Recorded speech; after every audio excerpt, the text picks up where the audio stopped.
passou a infância organizando as agendas de demônios e preparando os rituais que machucaram as pessoas e a família dela. Ela achava que era a protegida, né, entre aspas, do ocultismo, até descobrir que a suposta proteção cobrava um preço de sangue.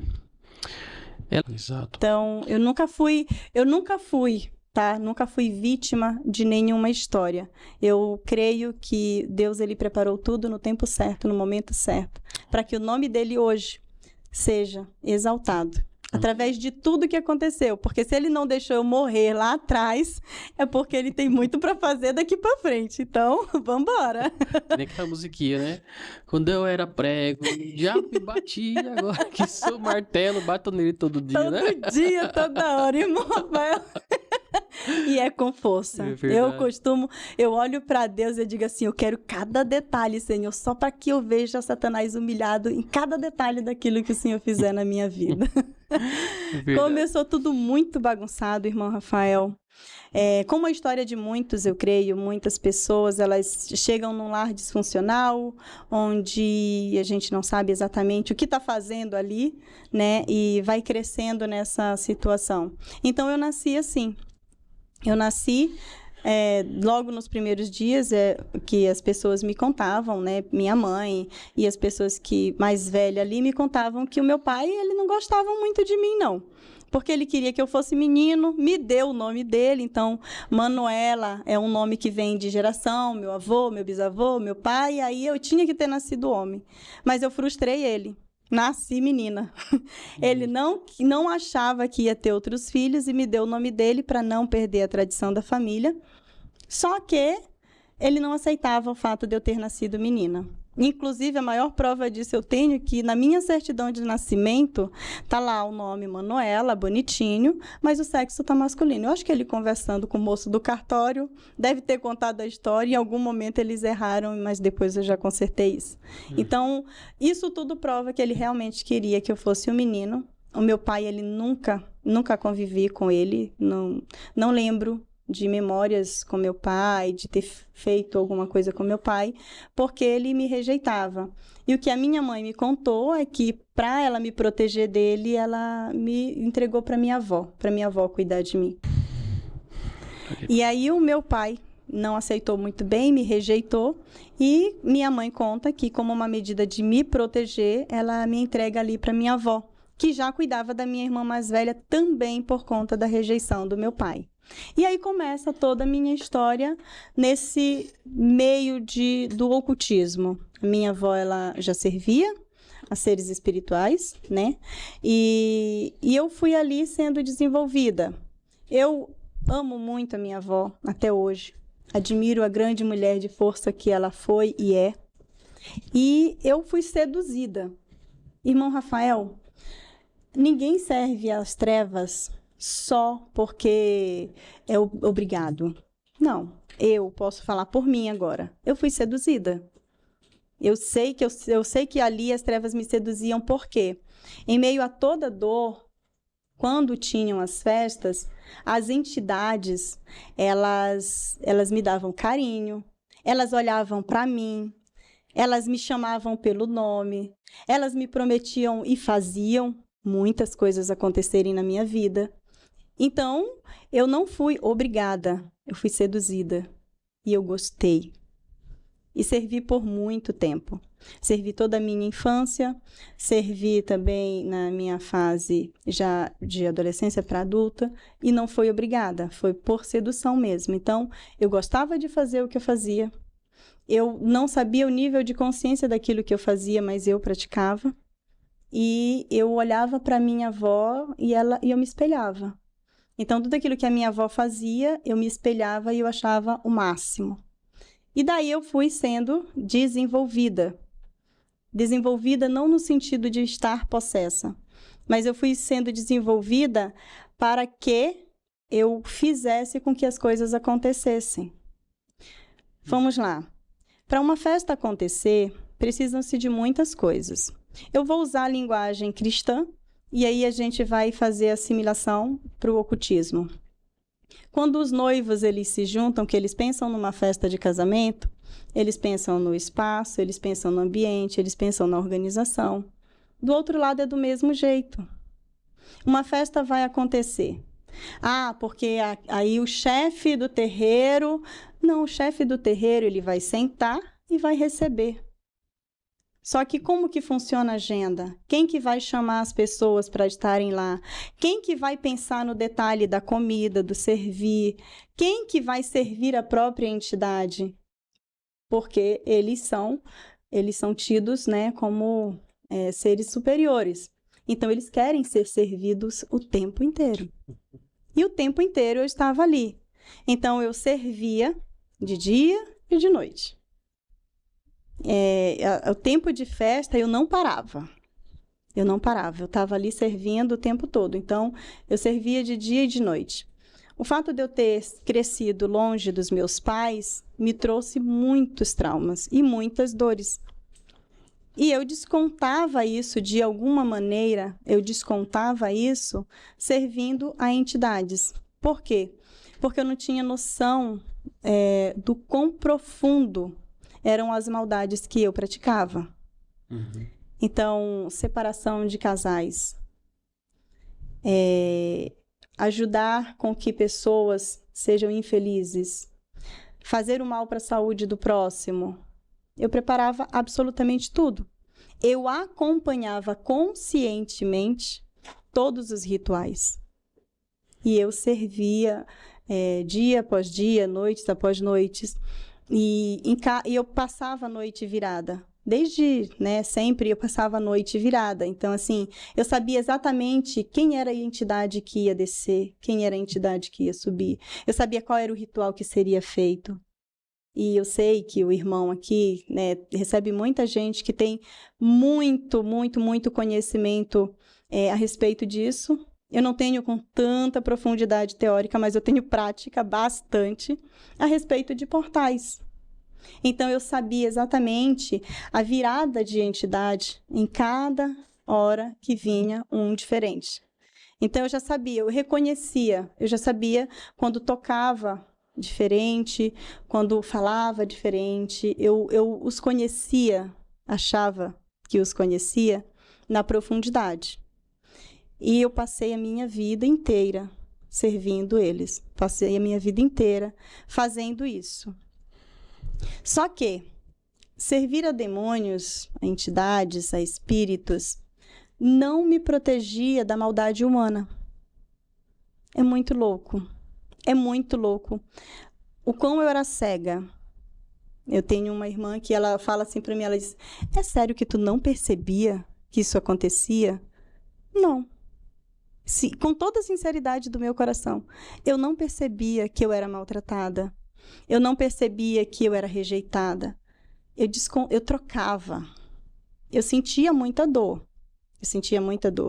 Quando as coisas ruins aconteciam comigo, eu ia para dentro do mato e me mordia. Tirava sangue de mim mesma. Tanta dor que eu tinha e hoje em dia, conhecendo a Cristo, eu sei que era dor da alma. A minha alma gritava. Os abusos que eu sofria, eu descontava em mim mesma. Eu me sentia culpada por aquilo ter acontecido e eu achava que eu tinha que me punir mais, como se já não fosse o suficiente. Tudo que eu tivesse vivido, eu achava que eu tinha que me punir mais. Então, eu ia para dentro do mato, eu me escondia e eu ficava ali chamando as entidades para virem com mais força. Porque eu queria descontar aquilo, aquela maldade, aquela coisa. Não vi, a maioria das vezes eu não vi nada de imediato acontecer. Uhum. Ao longo do tempo eu vejo. Nós estamos falando de mais de 30 anos, então... Foi 30 anos que você... Eu servi 20 anos. 20 anos? 20 é bastante anos. Tempo, né? 20 anos.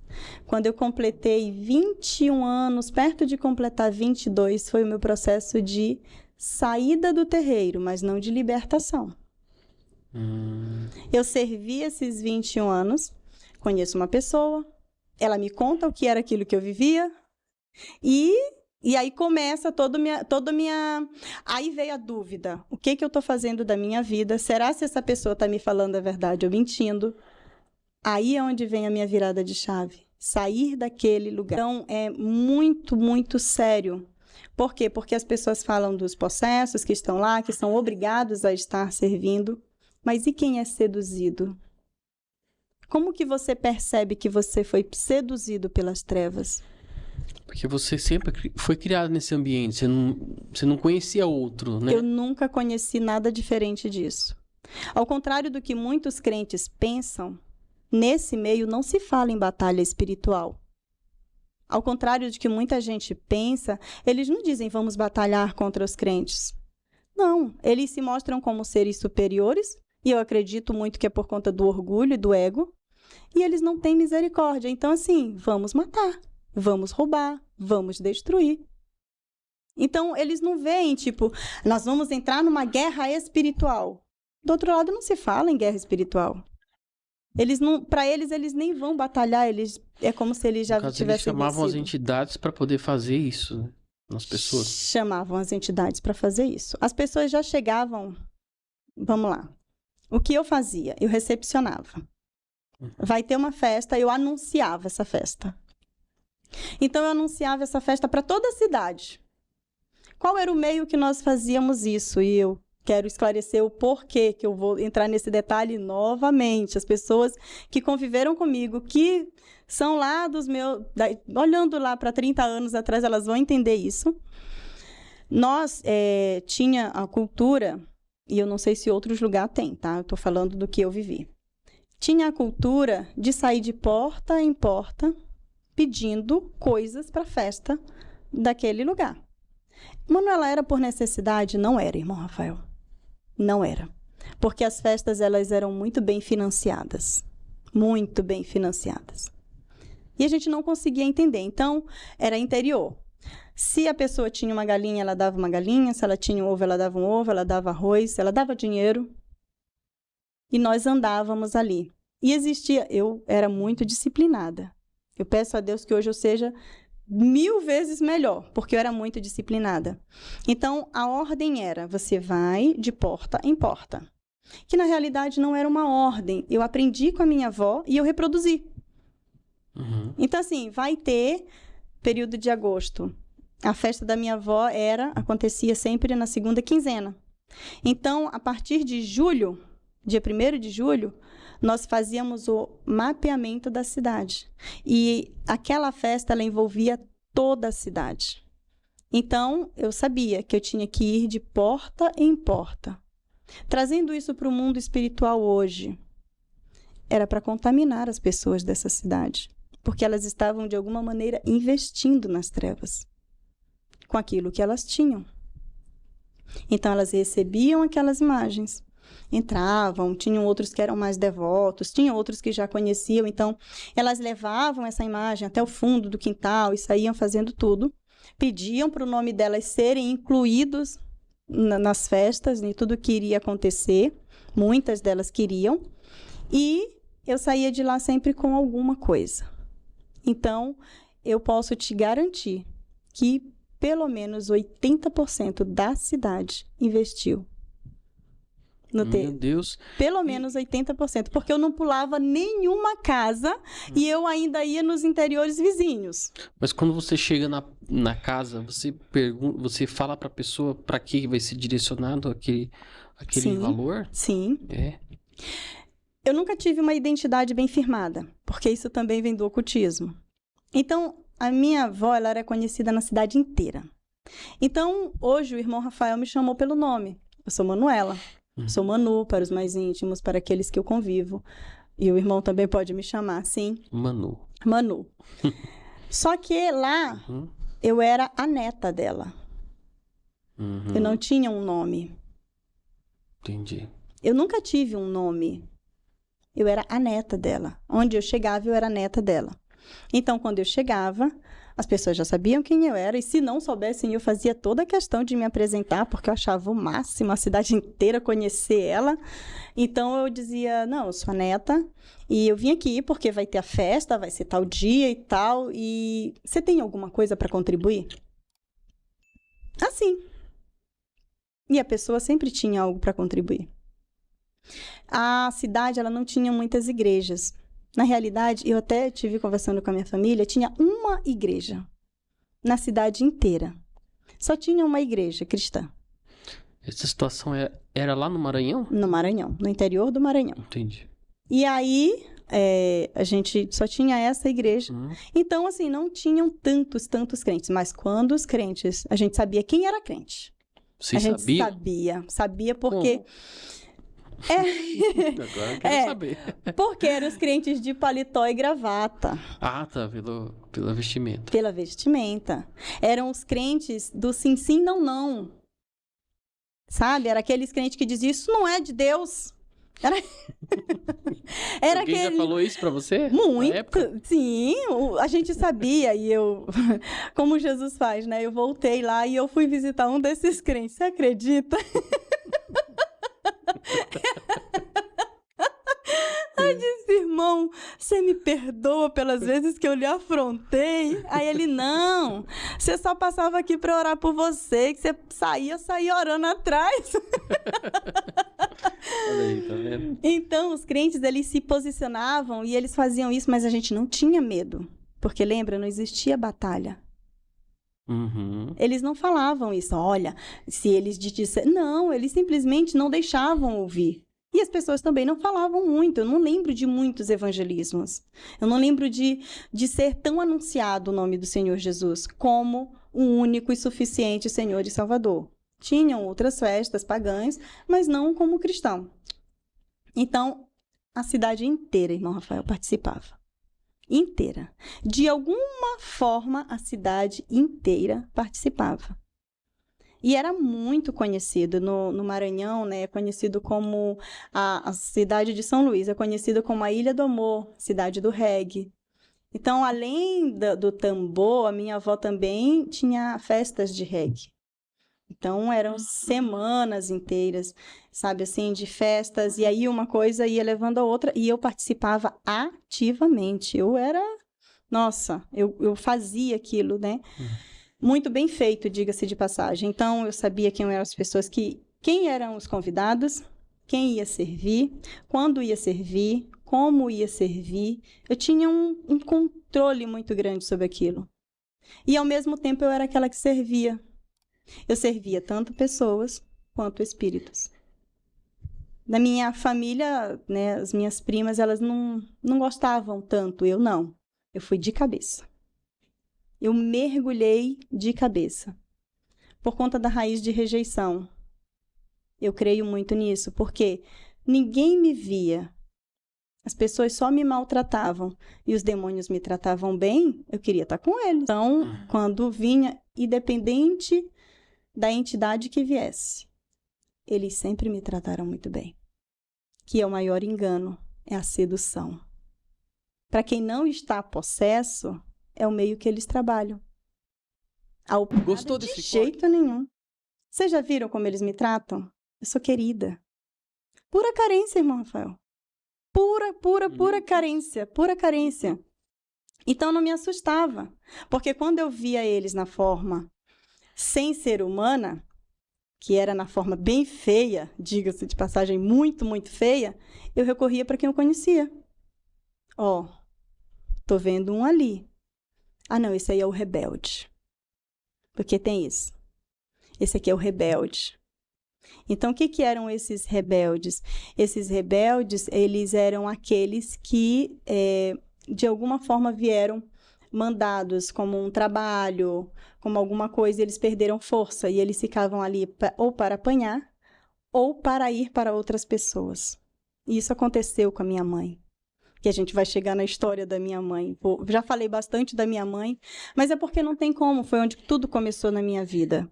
Então seria, entre aspas, o intrometido ali. O intrometido ali no meio de tudo. Ou eles estavam fazendo para me intimidar de alguma forma. Mas eu não tinha. Poderia ser também. É muito louco, irmão, porque eu não tinha medo. O Satanás, ele é astuto, né? Ele cria situação. Ele cria situação para você mesmo se envolver. Porque tudo tá no nosso coração. Então ele sabia, mas eu não tinha medo. Então, quando ele queria para elevar meu nível de sedução, eu posso dizer isso, ele fazia isso. Então, tipo, você não tem medo? Não. Ah, então eles não podem te tocar. Eu ficava achando aquilo o máximo. Porque era o jeito que eles seduziam, era o jeito que eles atraíam. E eu fui vivendo dia após dia essa vida. A minha casa era uma casa, porque o inimigo, irmão, ele dá com uma mão, toma com as duas e ainda te dá uma rasteira.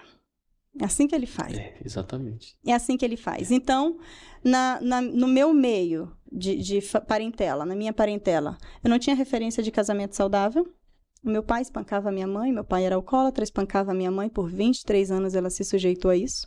A ponto de viver sem 2 filhas por conta das agressões do meu pai.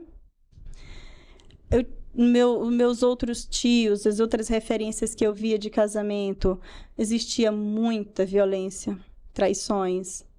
E fora as humilhações, muitas humilhações, sabe? Era uma cultura de tipo, o homem ele é soberano e a mulher ela não é só submissa, conforme a palavra de Deus, não. Ela é sujeita a passar por situações desagradáveis. E eu olhava para tudo aquilo e dizia, eu quero alguém para fazer isso comigo? Nunca. Melhor ficar com Satanás. Eu sei que ele não vai deixar ninguém fazer isso comigo e eu gostei. Esse era o nível de sedução que eu vivia esse tempo todo. E fui afundando. E a cidade participando. Era muito famoso. As pessoas elas iam e ficavam. A cidade praticamente toda ia nas festas. Eram muitos dias. Então, a minha avó ela tinha festas de 9 dias consecutivos. 9 dias, dia e noite, consecutivo. E, Manuela, essa Manu, né? Vou chamar de Manu. Essa questão dos horários, às vezes a gente vê por aí que eles fazem trabalhos à meia-noite, de madrugada, tem horários específicos para fazer. Por que tem essa divisão de horários aí? Tem algum significado? Tem vários significados e eu experimentei isso de diversas formas. Por exemplo, a minha avó ela fazia algumas coisas às 6 da tarde.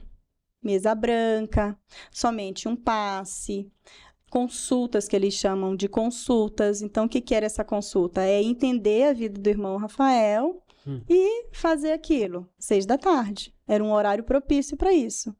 9 da noite já começava um batuque diferente. Então, 9 da noite já não era mais um passe, já não era mais a mesa branca. Aí já era, tipo, para brincar. Eram entidades mirins. Então, ficava ali meio que para brincar e tal. Meia-noite, irmão Rafael, era onde tudo virava muito rápido. Meia-noite era onde todos os trabalhos eram sanados.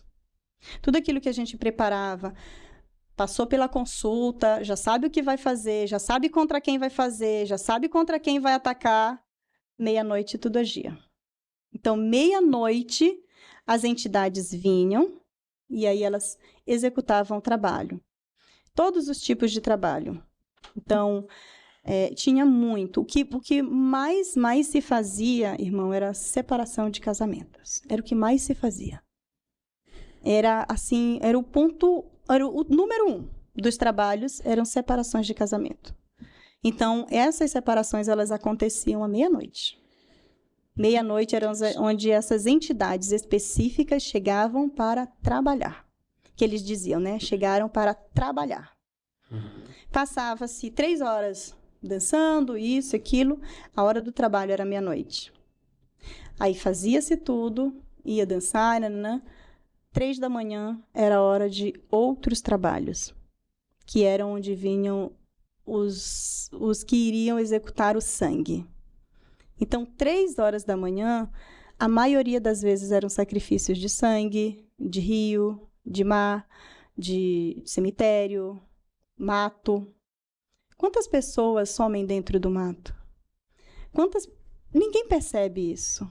Eu não sei se as pessoas começam a ver. Existem muitas coisas. Trilha. Irmão Rafael, o que acontece numa mata fechada? É de endoidecer. As pessoas, elas, encruzilhada. Porque a gente está falando de São Paulo, né? Uma metrópole. Eu venho do interior. Minha referência é mato. Então, o que acontecia naqueles matagais? Muitos trabalhos dentro do mato. Às 3 da manhã. Tem coisa que você não pode nem falar, né? Tem coisas que eu não posso falar. Mas assim, muita coisa era enterrada. Muita coisa era enterrada. Meu Deus. Objetos. Gente, um objeto sumir da casa de alguém, procura até encontrar. Deixa sumido, não. Ou, no mínimo, deixa o sangue de Jesus cuidando disso.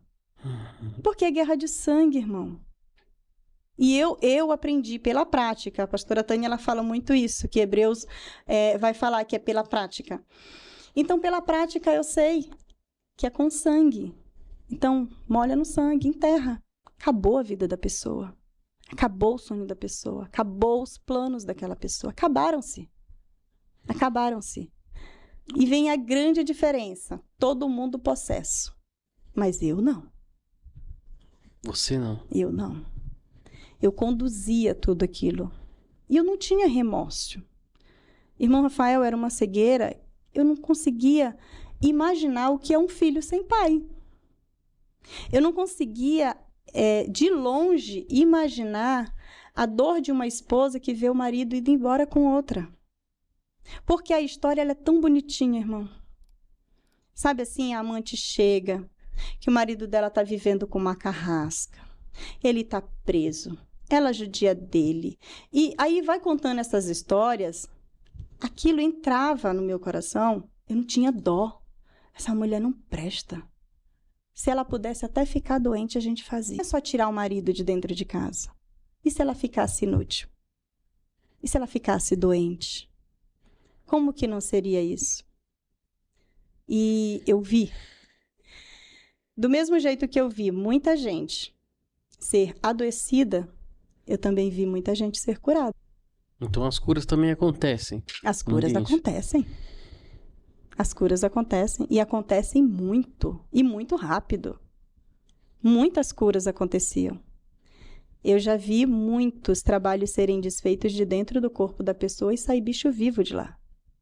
Meu Deus. Nossa. Formigas, baratas, minhocas. A pessoa, ela chegava, ó, essa parte do meu corpo tá coçando, doendo, enfim. Às vezes já estava necrosada e saía curada em uma noite. Você acredita que o inimigo, ele coloca aquilo para depois falar que ele curou? Sim. Você acredita que seja dessa forma? Foi dessa forma. Acredito não, né? Você tava lá, você que sabia, né? Você tem certeza que você viu? Eu tenho certeza e eu posso dizer com certeza que é dessa forma. Existe uma negociação. Hoje em dia eu vejo. Negociação? É uma negociação. Vamos lá. Alguém chegou com um problema. Jogaram um feitiço nela. Nesse feitiço, esse feitiço pegou. Essa pessoa, ela tá cheia de agulha pelo corpo. Assim. Faz-se um trabalho com essa pessoa, concentra-se as agulhas tudo em um único ponto e se retira essas agulhas. Elas saem feito com um copo transparente para evidenciar que aquilo está saindo de dentro da carne da pessoa. Existe um espetáculo em meio a tudo isso. Para poder edificar a fé. Edificar a fé. Edificar a fé. A gente acha que isso é um termo cristão, né? Fé de quem tá lá dentro. A fé no mundo oculto. A fé deles. A fé neles. Pra crescer a fé Para deles. crescer a fé da pessoa. Então, assim, a pessoa chega. Não vou dizer que é você, porque você nunca vai participar disso, tá? Vou até, em nome de Jesus, já tirar essas palavras para em nome de Jesus. Mas a pessoa chega. Será se isso realmente acontece? Será? Será? E ela começa no será. Satanás já sabe. Ela precisa de uma prova, e aí eu ganho ela. Aí dá a prova. E qual é a prova? Pega alguém que está lá, e vem aqui você.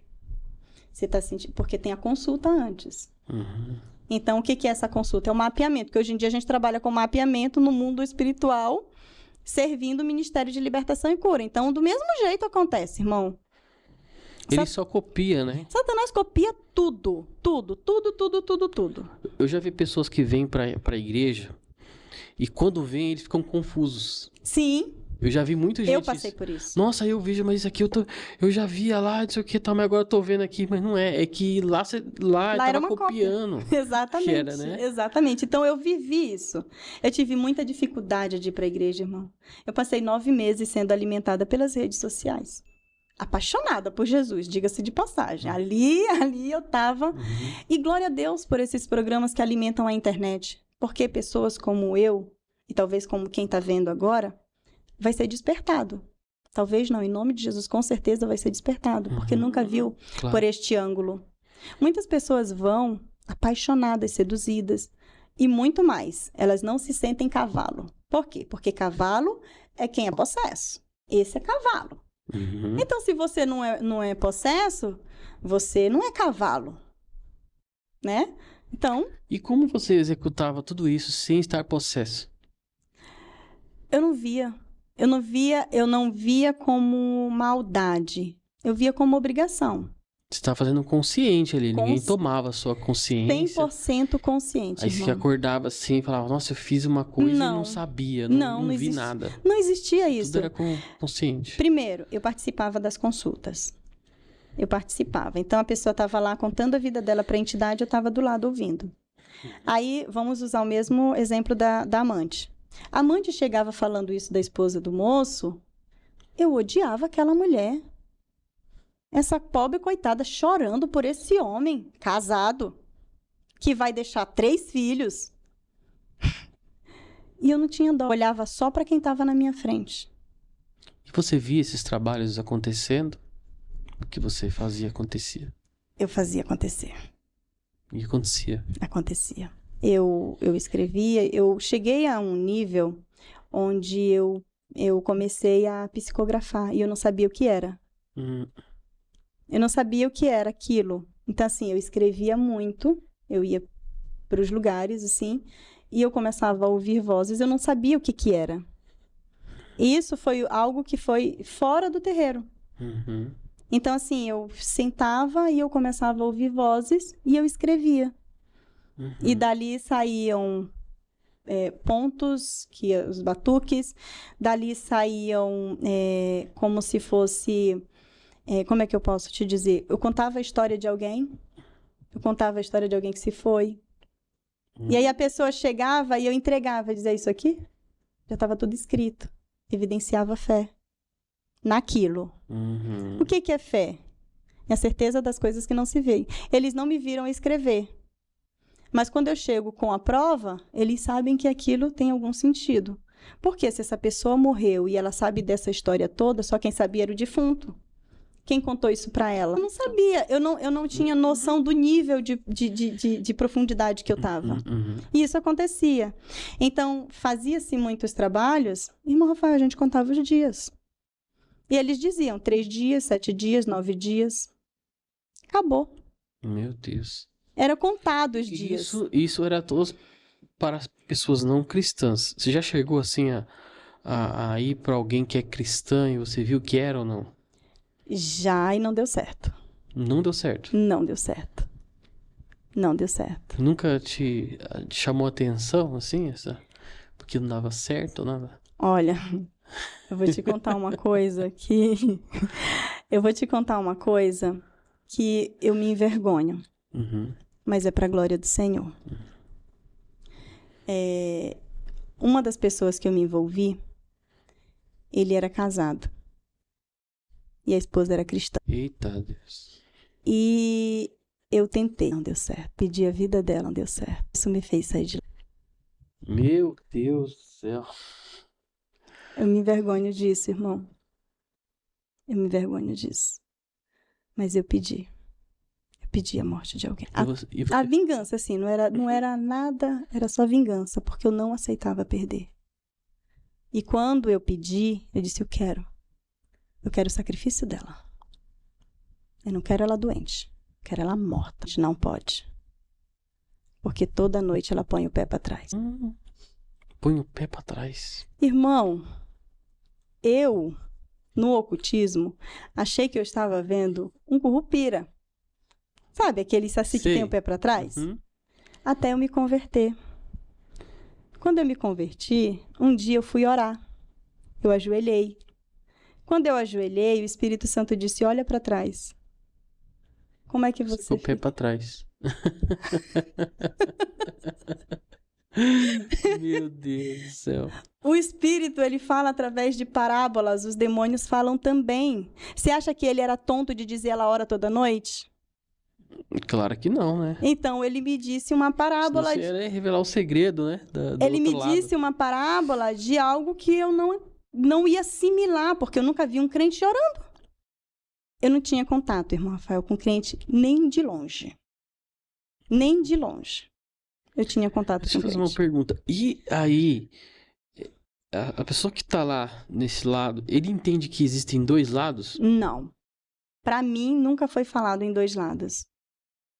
Nunca, nunca, nunca. Eu aceito para morar comigo.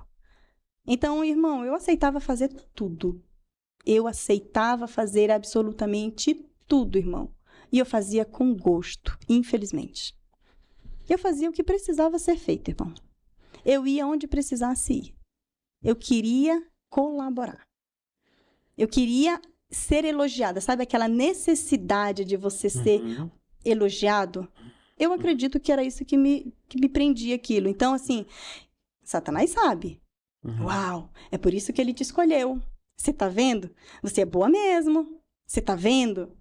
Então, assim, me envolvi em várias situações constrangedoras, em várias e várias situações, onde eu não vi o fim. Porque em algum momento eles interviam e as pessoas era como se esquecesse, se deixasse para trás. E acabava. Quando a minha mãe vem morar comigo, meus irmãos vêm morar comigo e tudo acontece... Aí eu comecei a sentir na pele que eles não negociavam, que eles não gostavam de mim tão tanto assim. Porque eu nunca tinha pedido nada que só Deus pudesse fazer. Aí é o segredo. Eu nunca tinha pedido nada que só Deus pudesse fazer. Olha que interessante, né? E aí, como é que foi isso? Então... E agora? Eu nunca tinha pedido misericórdia. Só Deus tem misericórdia. E quando a minha mãe começou a sofrer, eu comecei a clamar por... Gostou desse corte? Mas enfim. E o que é que eles faziam? Eles colocavam os demônios. Surdo, mudo, aleijado. Então, às vezes, eu só ouvia o grito. Era minha mãe no chão. E aí a minha mãe vinha rolando. Conseguia ficar sobre as pernas. Não conseguia falar. Então, eram vários demônios que iam trocando. Eu ficava olhando, aquilo era tão humilhante para mim. Minha mãe. Por que ela não tinha uma entidade superior? Ah, para vocês sempre tinha um que resolvia o problema para você. Sempre. Agora eu falei, por que não tem um para minha mãe? Por que não tem um para minha mãe? Não tem. Por que a minha mãe passa por isso? E aí eles vinham com o mesmo discurso, tá, irmão? Então, assim, como que é uma disciplina? É de sangue. Quando que acaba a disciplina? Quando o sangue escorre. Lá no Maranhão tem uma planta chamada tucum. E esse tucum, ele tem uns espinhos duros, de uns 3, 4 centímetros. Eram esses espinhos. E sangue mesmo. Então, existia no meio do terreiro uma pedra de concreto, onde as entidades tomavam as pessoas. E elas faziam as pessoas bater nesta pedra de concreto, até a mão abrir. Então, quando a mão abria, que escorria o sangue, aí eu chegava e dizia, parou. Já enquanto isso não acontecia, ninguém tirava. Ninguém tirava. Irmão Rafael, o Espírito Santo está me pedindo para trazer uma coisa, eu não sei quem está precisando ouvir isso, mas faz parte do meu testemunho. Nunca tinha visto a minha avó ser desafiada. A minha avó, ela, os demônios, de onde viesse, chegava, ela dava uma ordem, acabou. Por exemplo, vinha um demônio, pegava uma pessoa possessa, e aí rolava essa pessoa e trazia para minha avó cuidar. Chegava na minha avó, quem é você? Dava-se o nome, tá bom, agora você sai, eu vou colocar um para proteger essa pessoa. Que é o que a gente falou sobre a troca, a substituição, a negociação.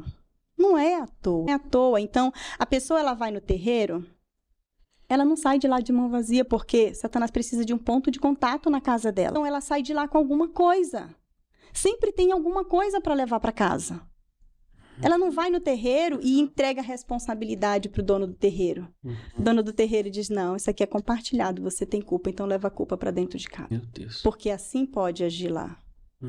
Então, pega os itens de alguém e as pessoas vão ter muito mais sabedoria, agora eu creio, quando perderem algo, de dizer, em nome de Jesus, o sangue de Jesus está sobre esse objeto perdido.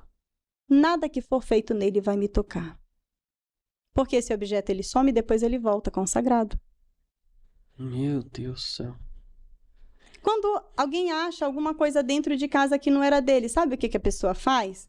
Pega e joga no lixo. E os demônios já entraram, já contaminaram, já estão lá dentro.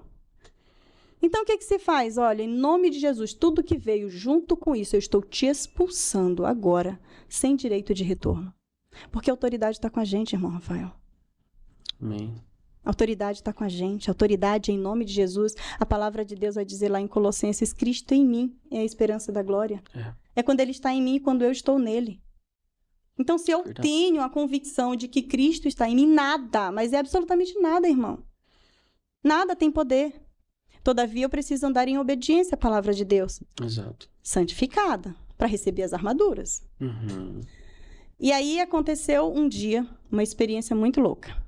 Uma das pessoas que dançavam no terreiro da minha avó, que estavam ali debaixo do terreiro da minha avó, ela xingava muito, ela chamava muito palavrão. Mas ela chamava muito palavrão. Palavras feias e demônios feios. Porque, irmão, tudo que tem nome tem dono.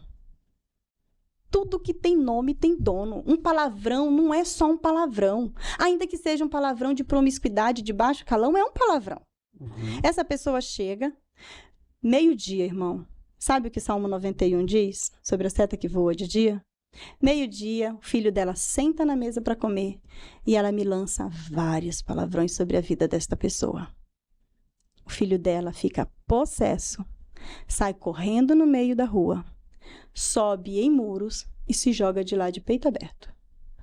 Sobe em muros de 2 metros e se joga do muro. Aí sobe em muro de não sei quantos metros e se joga e já estava todo machucado. Segura, leva para o terreiro. Levou para lá. Quando chegou para lá, era legião. E a minha avó disse, ó, sai dele. E pela primeira vez, em todos aqueles anos que eu servia, eu ouvi um não. Não vamos sair. Irmão, eu fiquei chocada. Primeiro que era de dia. Normalmente de dia eles não se manifestam. É muito raro a manifestação durante o dia. As setas que voam de dia são pensamentos aleatórios. É muito raro a manifestação de dia. Setas que voam de dia são pensamentos aleatórios? É. Sabe aqueles pensamentos que vêm do nada? Um pensamento, isso vai quebrar, isso não vai dar certo. E quando as pessoas começam a pensar mal do outro, quando as pessoas começam a pensar mal contra o outro, contra si mesma, é seta. Seta que voa de dia.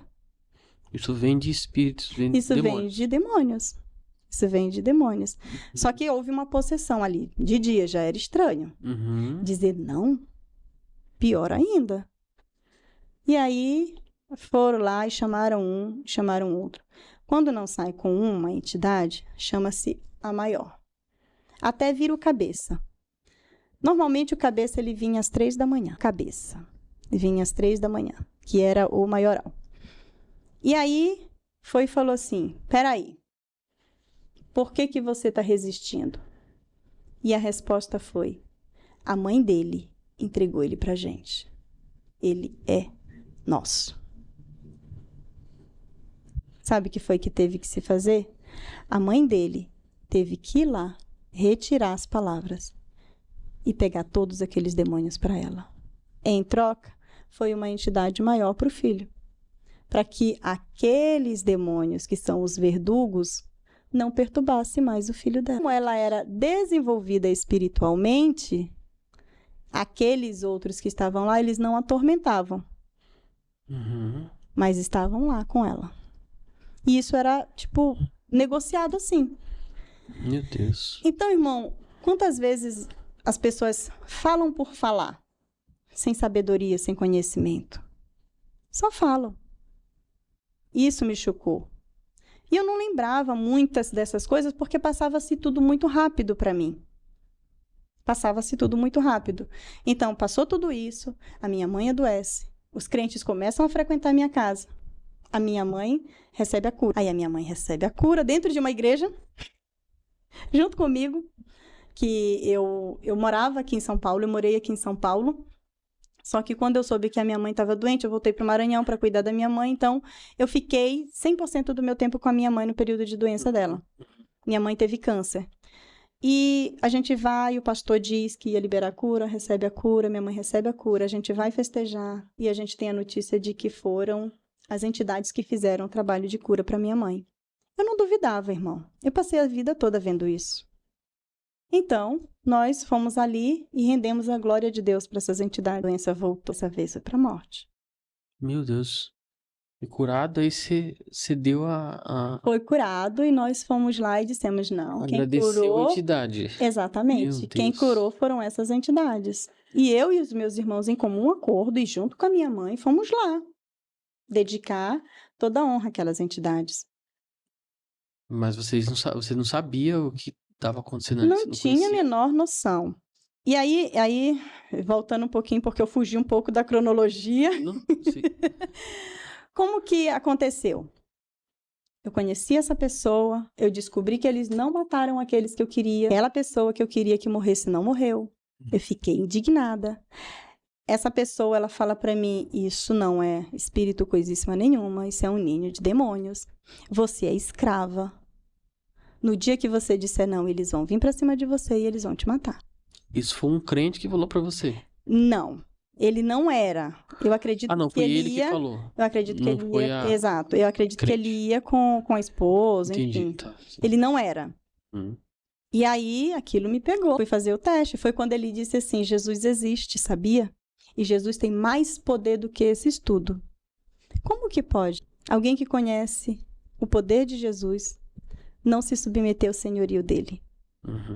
Mas tudo bem, isso aí... Mas ele não estava servindo a Cristo, não estava na igreja. Não estava.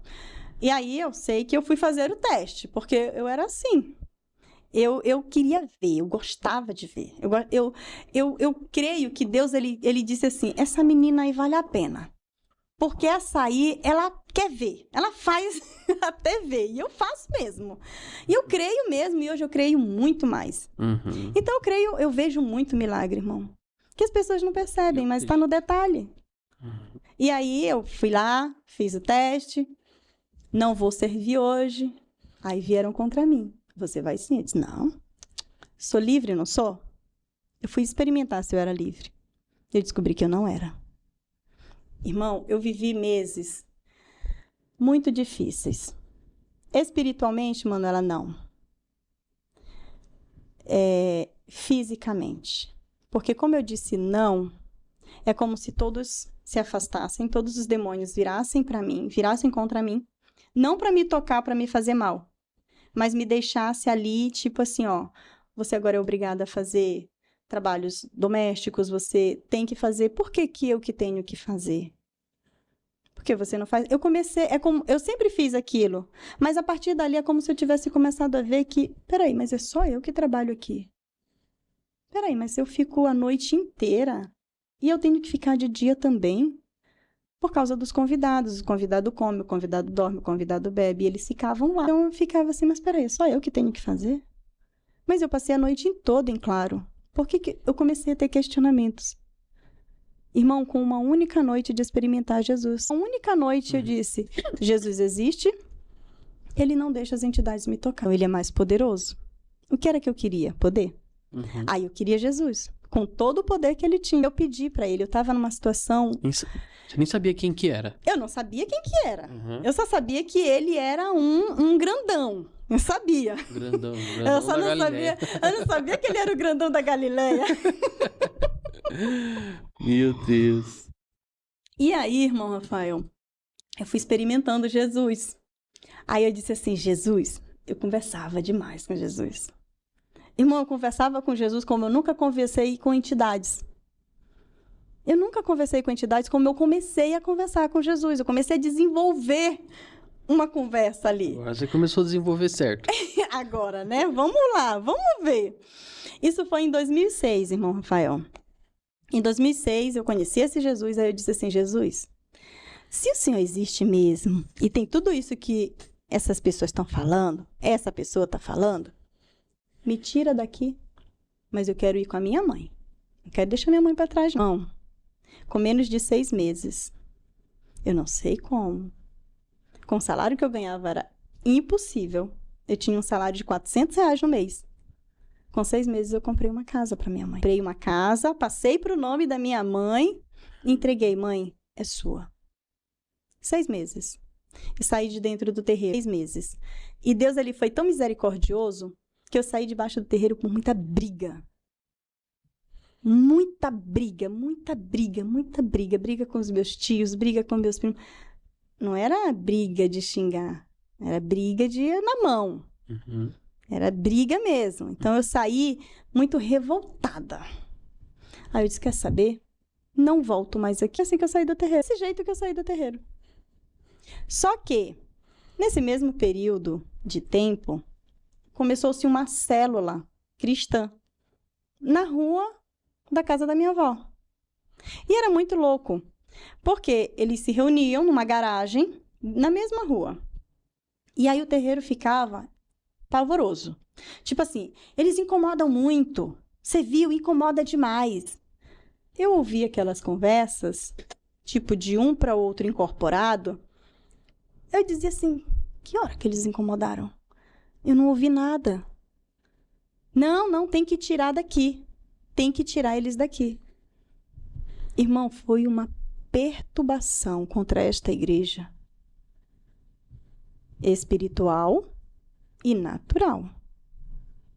Na hora da célula, ligava-se para a polícia. Para fechar a célula. Eles não tinham nem caixa de som. Eles não tinham caixa de som. E aí ficava assim, tá incomodando muito. Então, liga para a polícia. Aí ligava para a polícia e ela fecha a célula. E os crentes lá. Só uma célula pequenininha. Uma célula de uma família. Igreja, não assim. era uma igreja ainda. Não era uma igreja ainda. E começou essas coisas. Eu não entendia direito, porque eu não tinha essa coisa de que existe alguém que vá contra eles. Para mim, não ia ninguém contra eles. E essa célula foi. E aí foi crescendo, foi crescendo, foi crescendo. Essa célula foi adquirindo mais pessoas. Uhum. E o alvoroço foi pior ainda. Então, assim, tá vendo? A gente tem que fazer alguma coisa, a gente tem que fazer alguma coisa. E se fizeram-se várias coisas contra esta célula. Caíram algumas pessoas, líderes espirituais. Sim, porque Satanás não brinca com quem tem legalidade. Se deixar a brecha aberta, se deixar a porta aberta, ele vai invadir. Não é que ele vai entrar, ele invade. Ele invade. Só que cresceu. E foi crescendo, e foi crescendo, e foi crescendo. Hoje é uma igreja. Bem cheia, diga-se de passagem. E eu, nessa coisa, tudo isso acontecendo, foi quando eu saí de lá. Aí eu saí de lá, assim, dei as costas e fui embora. Ninguém que ali estava com a minha avó quis assumir esse posto. Ninguém assumiu o posto que eu fazia. E, irmão, eu digo que foi Jesus purinho na minha vida. Eu não voltei. Eu não ia nem para visitar. Eu não aceitei Jesus. Ninguém disse assim, Manuela, a partir de agora você vai aceitar Jesus como seu único... Não. Me disseram que Jesus tinha poder. Eu acreditei. Foi só isso, irmão. Quantas pessoas, você precisa folhear a Bíblia para provar que Jesus existe, que Jesus tem poder. Porque eu conheço a atmosfera do ambiente. Sempre tive, né? Então, desenvolvida muito cedo, eu sabia. E aí, irmão Rafael, a atmosfera do meu quarto foi mudando. Não, beleza, vou dormir. Só que nesses 9 meses, eu sentava ali a Bíblia, mas eu não conseguia orar, irmão. Porque todas as vezes que eu ia orar, eu dormia com a luz ligada. Eu não ajoelhava, eu não fechava o olho para orar, porque eu sabia que o ambiente mudava. Era eu ajoelhar, eu sabia que o ambiente mudava, eu levantava. E aí eu sabia que o ambiente estava diferente, mas vou dormir. Tô lá com a luz ligada, irmão. Quando eu botei, foi como se eu tivesse botado a cabeça assim, num piscar de olhos. Tudo ficou escuro. E eu abri os olhos, aí eu já não conseguia mais me mexer. Eu só fiquei olhando assim, só ficava com os olhos abertos. E eu olhava para a janela, que a minha janela ficou aberta, e eu olhava para a janela. De repente eu começo a ver demônios. Mas assim, não era mais em forma de homem. Era demônio mesmo. Mesmo. Uhum. E eles vinham e eles falavam assim, ó. Eu sou esse. Eu sou esse. Você tá achando o quê? Que vai ficar assim? Você vai levantar. Você vai na cozinha. Você vai pegar uma faca. E vai acabar com isso. E começava a rir e sumia. E eu não me mexia. Aí vinha outro. Irmão, todas as entidades que eu servi, eu não estou falando de algumas. Eu estou falando de todas. Nome por nome. Foram no meu quarto naquela noite. Cada um com uma ameaça diferente. Destruir a família. Destruir o irmão. Destruir o filho. Destruir isso. Destruir aquilo. Você vai quebrar o seu apartamento. E era sempre assim, sugestivo, tá? Eles não diziam, nós vamos te pegar para você fazer isso. Era sugestivo. Você vai pegar